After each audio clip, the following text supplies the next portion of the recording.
and I thought that we kind of give an example of this by talking about one of the things that we did as a team, really, as a partnership, and looking back, and some lessons that we learned that I feel like that as we are talking, you guys could be thinking about lessons you learned in 2022 as well, and be prepared to put in your biggest lesson learned. So over this past year, from doing the podcast regularly, we've learned many lessons, but probably the first is that consistency is a real challenge, right?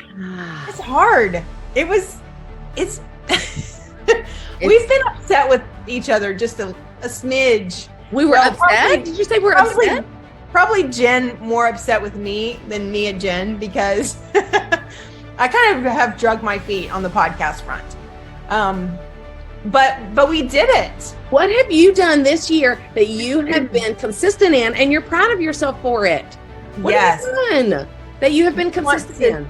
We want to hear, because, here's the thing, guys. A lot of times we get to the end of a week or the end of a month or the end of a year like this, and we don't take the time we need to reflect and to really celebrate how God has used us in our lives. Yes. And I think we're missing out on some joy there when we don't do that. So here is your time.